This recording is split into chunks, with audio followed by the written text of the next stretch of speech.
Bienvenue dans Femmes iconiques. C'est un espace d'activation pour les femmes d'affaires ambitieuses. Je t'invite à prendre ce temps comme un temps d'introspection et d'écoute. C'est vraiment un espace d'activation où ça va venir ouvrir des espaces en toi.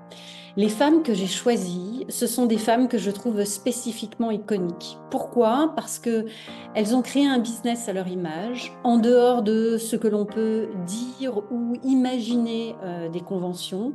Elles ont créé un business qui respecte leur écologie et leur personnalité. Elles ont un business qui leur permet de s'épanouir et d'être dans l'épanouissement intérieur. Et elles ouvrent des voies, elles donnent des exemples pour d'autres femmes. Et c'est la raison pour laquelle j'ai voulu créer ces interviews, c'est pour ouvrir des espaces chez vous, femmes d'affaires qui allez écouter, pour vous dire, ah yes, je ne suis pas toute seule à ressentir, à traverser ces moments-là. Et deux, ah tiens, une femme qui a osé, qui assume et qui me donne envie. Voilà, c'est vraiment un espace d'activation et d'envie. En tous les cas, c'est l'intentionnalité de ces interviews. Euh, Ces interviews vont te ramener aussi à une évidence que tu sais, mais que parfois tu oublies. Tu es parfaite comme tu es et tu sais déjà tout à l'intérieur de toi. Tu vas voir, tu vas entendre ces femmes témoigner aussi de leur puissance, leur leadership vient du fait qu'elles assument pleinement qui elles sont à travers ce qu'elles sentent de juste pour elles.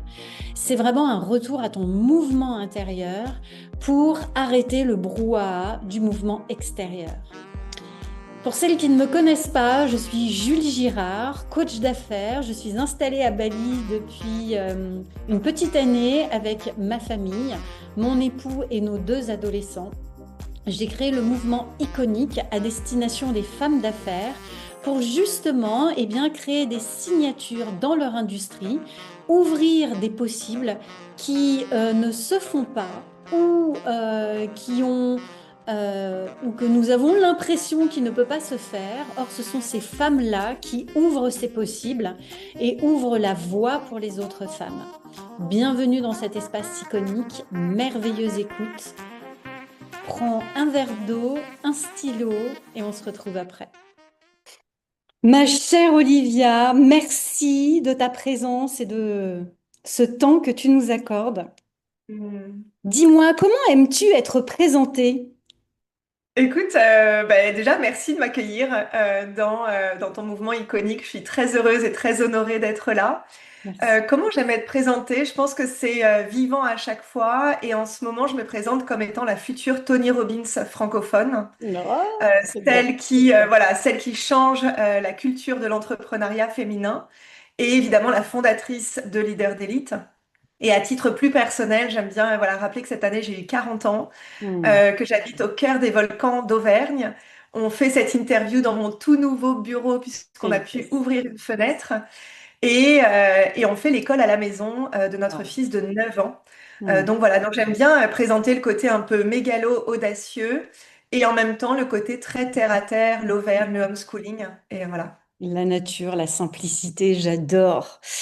Quelle est ta vision business ou qu'est-ce qui te, en tant que CEO, en tant que entrepreneur, qu'est-ce qui t'anime particulièrement tous les matins quand tu te lèves? Oh là là, ben, en fait, c'est que tout est possible. C'est vraiment, en fait, je pense que je suis avant tout une artiste, une créatrice, une visionnaire. Et en fait, quand je me réveille le matin, déjà, c'est déjà, OK, je suis en vie. Et Hmm. je sais que ça peut paraître, peut-être bisounours, peut-être utopique de dire ça, mais en fait, juste d'avoir cette conscience de dire, waouh, quelle chance de pouvoir ouvrir les yeux. Et Hmm. tu vois, cette semaine, j'étais chez ma maman dans le Nord. Et à un moment donné, j'ai pas pu ouvrir la lumière. Donc en fait, c'est comme si je voyais pas. Donc je venais de me Hmm. lever, je voyais rien. Et en fait, je me dis, mais imagine un jour, tu te réveilles et tu vois plus rien. Et au moment où j'ai allumé la lumière et que j'ai vu la nappe de ma grand-mère, que j'ai vu le salon, Je dis, waouh, quelle chance de voir, en fait. Waouh. Donc ça, c'est vraiment, tu vois, l'énergie que j'apporte aussi Ouais. dans mon business. C'est, en fait, tout est possible. Mm. Voilà, tout est possible dans mon business. Et moi, ce que j'aime, c'est être surprise. Et donc, du coup, d'avoir des projets qui vont me surprendre, d'avoir des clientes qui vont me surprendre, d'avoir des Mm. partenaires qui vont me surprendre et vraiment co-créer quelque chose. Et après, j'ai un côté aussi très utile. Il faut que ce que Mm. je fasse soit utile. Donc, tu vois, c'est un petit peu paradoxal parce que c'est en Mm. même temps un peu la folie et en Mm. même temps le côté très ancré. Il faut que ça soit utile, il Carrément. faut que ça serve. Voilà. Carrément, j'adore parce que là justement, bah, tu ouvres et tu mets sur la table un sujet qui est bien souvent mis de côté, c'est-à-dire que le business, la quête, le cash, le profit, ok, un peu d'impact, un peu de contribution, et puis à un moment donné, moi j'en vois tellement des clients comme ça ou des entrepreneurs autour de moi qui se retournent et qui se disent ah merde, j'ai pas savouré la vie. Je réalise pas que ce que je vis, c'est extraordinaire. Enfin, j'adore quand tu peux Ouais, baigner dans les cascades en Auvergne ou de revenir à des choses simples du quotidien. Et ça, je trouve que c'est hyper intéressant quand on est entrepreneur de revenir à ces éléments-là tout en étant hyper ancré, comme tu l'es aussi, dans le business ouais. et la matière. Toi qui entreprends maintenant depuis un certain temps, ça a été quoi ta plus grande peur en tant qu'entrepreneur et comment tu joues ou tu as joué avec? Je pense qu'il y a eu plusieurs peurs. Il y a eu la peur de mal gérer mon argent, Mm, de mal gérer mes finances. Il y a eu donc ça, comment je l'ai vécu. Donc j'avais eu une autre entreprise avant. mm, Et c'est intéressant parce que j'avais oublié que j'avais mal géré cette entreprise-là. Et mm, donc, du coup, mais j'avais été fière de l'avoir clôturée. Tu vois, j'avais pas eu de honte par rapport à ça. mm, Mais je pense que c'était plutôt parce que moi-même, je savais pas gérer mon argent. Et mm, tu vois, une décision que j'ai prise le 1er avril 2020, c'est plus jamais je suis à découvert. Parce que moi, j'étais un panier percé, je savais pas gérer mon argent personnel, du coup, encore moins mon argent professionnel. Et en fait, en 2023, tu vois, mon entreprise me devait 60 000 euros. mm. Donc, c'est énorme. Énorme. Et en fait, bah, l'entreprise m'a remboursé l'année dernière. Là, on Waouh, a réalisé un chiffre d'affaires de 1,1 million de chiffre d'affaires cette année.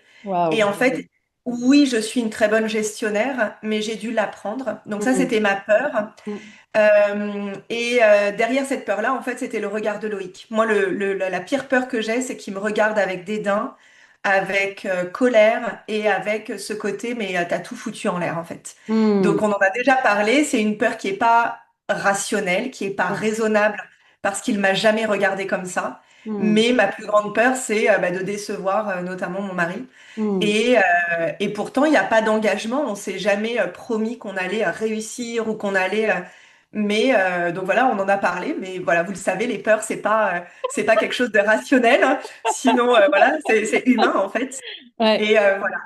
Et je pense que Ah, parmi les autres peurs qui peuvent parler aussi, il y a eu la peur bah, du regard de l'autre, mm, la peur d'être diabolisée. Moi, j'ai été diabolisée en 2022. Donc en fait, j'ai vécu les vagues de personnes bah, des haters, quoi. mm, Donc, en fait, je pense que c'est ça. Et après, quand on passe l'étape d'après de comprendre, en fait, ce qui se mm, passe, plus mentalement, mm. d'où l'intérêt d'être accompagné avec quelqu'un pour Carrément. justement voir les choses autrement. Et c'est toi ce que tu fais notamment. Mm, Euh, donc, voilà. Donc, la peur du regard de l'autre, la peur de décevoir aussi mes clientes. Donc, voilà. Du coup, j'ai dépassé ça. Et aujourd'hui, c'est vraiment, je pense, la peur de pas aller all-in. Tu mm. vois, Ah la oui. peur voilà, la peur de pas aller all-in, la peur de voir petit en fait, voilà. Waouh, ah, c'est hyper intéressant et d'un de voir l'évolution des peurs, mais surtout à Oui, travers cette question parce que bah, bien sûr c'est humain d'avoir des peurs et du coup c'est comment jouer avec. Et ce que j'aime ouais, beaucoup dans ce que tu dis, c'est bah, ce côté très pragmatique et structuré, c'est ok je ouais, sais pas, bah j'apprends. Ok c'est ouais, pas clair, bah j'en discute. Ok j'ai peur de ça, bah je mets en place des choses et puis surtout comme ouais, tu le dis, je reste pas toute seule. Dans ma peur, un peu comme dans la roue du hamster, ouais, c'est je m'entoure de personnes qui vont m'aider à traverser et à embrasser ces peurs. ouais.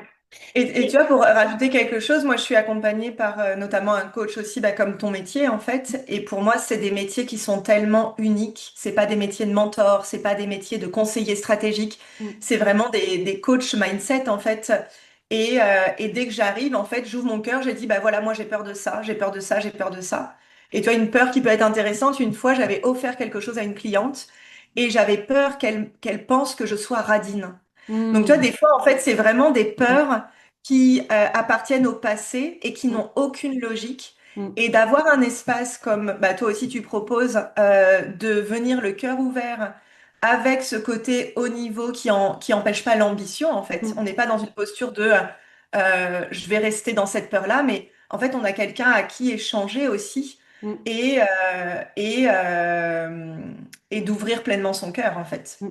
Carrément. Ouais, j'adore ça. Et justement, toi qui te fais accompagner, donc tu en as parlé, je sais que tu fais partie de différents systèmes, Ouais. mastermind, one-one. Quelle a été la conversation ou la prise de conscience que tu as eue qui t'a, clac, complètement fait shifter au niveau entrepreneurial? Ben, en fait, c'est toujours la même là depuis 2 ans en tout cas, c'est qu'en fait, je sais. Waouh. En fait, Waouh. c'est que je sais là où je veux aller, je sais avec qui je veux travailler, je sais les choses extraordinaires que je veux créer. En fait, je sais. Mais parfois, il va y avoir, quand on reste dans le détail du quotidien, dans les 80%, Ouais. et ben en fait, on peut rester emprisonné quand on reste aussi dans les émotions. Le mois de décembre a été très challengeant pour moi à plein de niveaux personnels, professionnels. Et du coup, c'est ça, c'est en fait, est-ce que tu restes justement dans ces challenges ou est-ce que tu reprends du recul? Tu Hmm. reprends aussi bah, conscience que d'être en vie, c'est extraordinaire, que c'est une chance. Hmm. Et après, du coup, c'est un peu comme un bulldozer à un moment donné. Bah, en fait, tu traces ta route vers ce qui est réellement important. Hmm. Et ça demande aussi, bah, justement, moi, dans le fait d'être accompagnée, je choisis des personnes qui elles-mêmes tracent leur route, Hmm. qui elles-mêmes vont pas avoir la réponse, mais par miroir vont me permettre de moi trouver ma réponse. J'adore. Euh, donc voilà. Mm. J'adore parce que là, tu mets quelque chose qui est hyper intéressant aussi sur la table et qui parfois peut être dans la confusion aussi pour notamment les femmes dirigeantes. C'est, je sais pas, donc je vais faire appel à des experts et bah, en cours de route, Oui. je me perds parce qu'en fait, c'est pas l'autre qui sait. Et exactement comme tu viens de dire, c'est même si je me fais accompagner, en fait, celle qui ressent la vision dans ses tripes, bah, finalement, c'est moi. Donc, c'est pas l'autre qui va me donner les réponses, mais c'est toujours moi qui suis dans mon libre arbitre. Donc, ça, c'est un super cadeau. Merci, merci de partager ça. Mm. Qu'est-ce qui... Et, Oui, tu voulais Et oui, compléter. et je pense, oui, sur les accompagnements, moi, ce que j'ai pu observer, c'est qu'on pense que la solution est à l'extérieur, que la Mm. publicité Facebook, que Ouais. prendre un conseiller LinkedIn, faire des vidéos, des réels sous format d'interview. En fait, on pense que la réponse est à l'extérieur de nous. Et c'est ce que j'ai observé surtout en 2025, des entrepreneurs qui investissent massivement 10 000, 20 000, 30 000 euros sur des solutions extérieures Mm. et parfois même 30 000 euros par mois de pub et même tellement plus en fait, qui Carrément. prennent des solutions à l'extérieur plutôt que de prendre ce temps de plonger dans qui je suis en tant que leader, en tant que visionnaire, et après en fait d'avoir de cette énergie-là, eh bien un autre rapport aux solutions en fait, et un autre rapport aux conseillers. Tu vois, je donne un exemple, j'ai une de mes clientes qui, avant de rentrer dans Leader d'élite, est passée par un cabinet de conseils qui promettaient en 3 mois de révolutionner leur business. Et en fait, bah, sa créativité a été pressurisée. Donc Wow. en fait, quand tu es pressurisé, Mm. une femme, de manière générale, elle rentre Mm. dans la gentille petite fille qu'elle a été à l'école ou dans le salariat si elle a été salariée. Et en fait, elle correspond aux règles extérieures. C'est ça qui crée un burn-out. Et après, il y a cette peur de mal faire, en fait. Il y a cette peur de mal faire qui revient. Donc oui, pour moi, c'est vraiment, bah voilà, c'est toujours revenir à soi, en fait. Mais carrément, carrément. Ouais, c'est tellement, et on en parlera juste un peu après, justement, dans l'évolution de l'entrepreneuriat, mais peut-être qu'aujourd'hui, finalement, c'est la proposition qui est faite par rapport à ce qui se passe. J'en reviens à toi, ta vie d'entrepreneur. Qu'est-ce qui t'a le plus challengé dans ta croissance entrepreneuriale?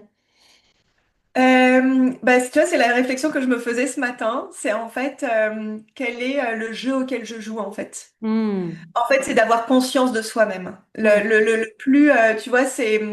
moi, j'ai mes idées qui partent dans tous les sens. Donc, c'est pour ça que le matin, par exemple, je me lève toute seule. Loïc, mon mari, et Elwin dorment encore. Parce qu'en fait, j'ai besoin de ce moment de seul, voilà, de revenir en moi. Et ce matin, bah, j'étais en train de préparer mon petit déjeuner. Je suis descendue pour aller prendre une bouteille de lait. Et en fait, j'ai mis mes chaussures comme si j'allais dehors. Et en fait, j'ai souri parce qu'en fait, c'est typiquement moi bah, en fait, voilà, je suis dans un autre monde, je suis dans ma créativité, dans mes idées. Et du coup, je vais être drivée par quelque chose d'habituel. Prendre les Mm. chaussures pour aller dehors parce que je vais en bas. Mm. Et en fait, d'avoir cette conscience-là, c'est toujours au quotidien, quel jeu est-ce que je joue? Est-ce que je joue pour gagner? Est-ce que je joue pour évoluer? Est-ce que je joue pour dire oui à ma grande vision, celle qui me fait peur? Ou est-ce que je joue pour être dans le raisonnable? Mm. Et en fait, pour moi, c'est vraiment cette clé-là. Et il n'y a que moi qui peux bah, faire l'effort d'eux, par la méditation, par le yoga, par les cascades aussi, Mm. de juste revenir en moi et de dire, mais en fait, qu'est-ce que je veux vraiment, quoi? Pour Mm. cette année, pour les 10 années à venir, et d'avoir le courage de prendre cette pensée-là, parce que nos pensées aussi créent notre réalité. Donc en Carrément. fait, de prendre cette pensée-là, d'agir en fonction de cette pensée, et tous les jours de savoir quel est le chemin que je prends. Et Mm. pas se juger, tu vois, ce matin quand j'ai mis mes chaussures, j'ai rigolé, je me dis, ah bon, ok. Ça, en fait, c'est pas se juger, enfin voilà, je pense Ben oui. on se met Ouais. beaucoup de pression déjà, Mm. donc voilà. Ah, j'adore. Ouais, donc c'est revenir à cette présence comme tu as démarré en fait l'interview par ben je suis dans la gratitude d'être en vie. Donc je reviens systématiquement dans cet instant présent mais je bascule pas dans un automatisme. C'est tellement facile c'est tellement plus facile de fonctionner par automatisme mais Ouais. waouh, c'est super, merci. Hmm. Comment tu vois l'entrepreneuriat féminin et j'ai envie de dire comment toi tu as envie de l'influencer pour demain? Oh là là, quelle question. On a combien de temps? Euh, Bah déjà, je le vois tellement beau, cet entrepreneuriat féminin. Je vois qu'il y a encore des blessures aussi. Je vois qu'il y a beaucoup de femmes qui peuvent entreprendre pour prouver à soi-même, à leurs parents, à leurs anciens collègues, au monde. Donc ce côté un peu rebelle, c'est ce que moi Mm, j'appelle l'adolescente rebelle, en fait, c'est que je veux prouver aux autres. mm, Et donc moi, je le vois beau, je le vois rayonnant, je le vois avec un magnifique avenir aussi. Je le vois aussi à redéfinir, on va dire, les règles de l'engagement. Pour moi, c'est quelque chose qui est important. On est un petit peu allé parfois trop dans l'entrepreneuriat féminin, intuitif, sensible mm, et sans structure. mm, Donc, du coup, oui, il y a eu des entreprises magnifiques, mais qui n'ont pas duré parce que bah, soit la créatrice, l'équipe, eh bien, a craché. mm, Euh, et en même temps, ne pas aller aussi dans la surperformance, à créer des modèles, à calquer des modèles notamment masculins. mm, Nous ne sommes pas un homme, on a voilà, un corps qui est différent, des cycles qui sont différents. Donc pour moi, on est vraiment dans cette nouvelle ère où on réunit les deux, où on comprend les deux, où on a fait la paix avec les deux énergies. Et surtout, en fait, on comprend qu'on est humain. Ça veut mm, dire que c'est pas non plus idéal, hein. On parle souvent de sororité, mm, mais en fait, la sororité, elle est tellement complexe, elle est tellement profonde, et on est humain, en fait. mm. Donc voilà. Mais oui, pour moi, ce que je dis souvent, c'est qu'on a une autoroute devant nous, Carrément. notamment les femmes qui sont leaders de mouvement avec une communauté. On n'entreprend pas de la même manière. Et Mm, d'ailleurs, je dis souvent, on n'est pas des entrepreneurs, on est des leaders de mouvement. mm. Donc ouais, mais voilà, j'ai énormément d'espoir et je pense que les personnes qui écoutent aussi ce podcast sont parmi ces femmes qui ont l'espoir en fait de l'avenir, quoi. Ben carrément, carrément. Je trouve qu'on est à la meilleure époque. Ouais, ah non mais complètement, mais merci Julie, ouais. Tout est à construire et c'est ça qui est excitant. C'est comment prendre part à ce jeu-là. Mais effectivement, tout est à ouvrir. Et justement, je pense que la crise économique, entre guillemets, qui est véhiculée ou tout ce qui est médiatisé autour de ça, c'est juste l'opportunité de revenir à bah, une autre manière de développer les affaires, peut-être plus dans cet équilibre et cette incarnation de notre propre vérité.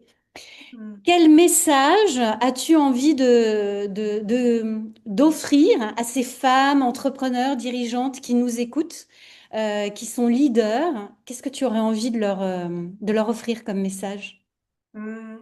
Je pense que mon premier message, c'est de leur redire avec une conviction extrême que tout est possible Mm, et que ça prend parfois un peu plus de temps que ce qu'on aurait espéré. mm, Euh, je prends, tu vois, ces 6 dernières années où moi j'ai radicalement changé, évolué ma manière d'être, ma manière de vivre mes émotions, mon couple, mes relations avec mes parents, avec mon enfant, avec mes clientes, avec mon business.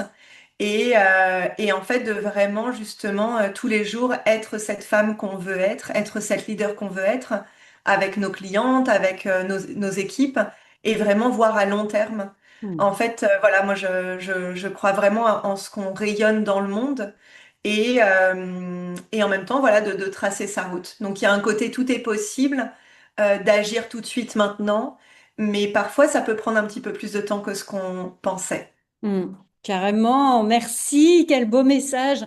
Et ça, je pense que c'est hyper important parce que comme tu le disais tout à l'heure, on a beaucoup nourri l'entrepreneuriat avec la course au cash, la course au profit, la course à la performance, à la rentabilité. Et de pas oublier que bah, parfois les choses, elles prennent un petit peu plus de temps, comme dans la nature en fait, hein. Il y a un rythme naturel et le plus porteur finalement, c'est de rester dans une vision long terme.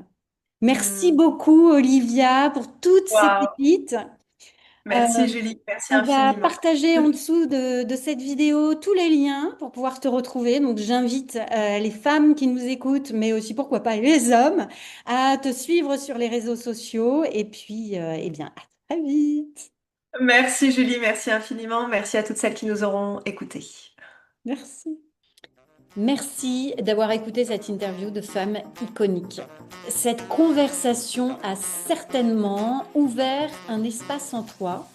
Je t'invite à faire rayonner ton message. Déjà, à le communiquer sur tes réseaux en nous taguant et en nous partageant en quoi cette interview vient ouvrir, faire prendre conscience des choses dans ta manière de leader ton business, de diriger ton business et dans ce que cela t'inspire.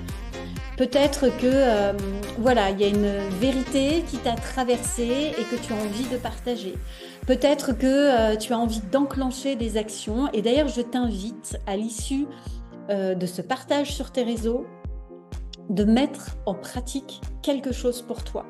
Tu le sais, la transformation ne vient pas seulement de l'écoute, elle vient également du mouvement intérieur. Et une fois de plus, c'est l'intentionnalité de ces interviews, c'est de créer un mouvement à l'intérieur de toi pour te permettre d'être davantage aligné avec ta vérité, aligné avec ta vision du business, aligné avec ta signature iconique pour que ton entreprise soit un véritable levier d'épanouissement et de rentabilité, mais qu'il ne soit plus cette boîte qui enferme et qui comprime.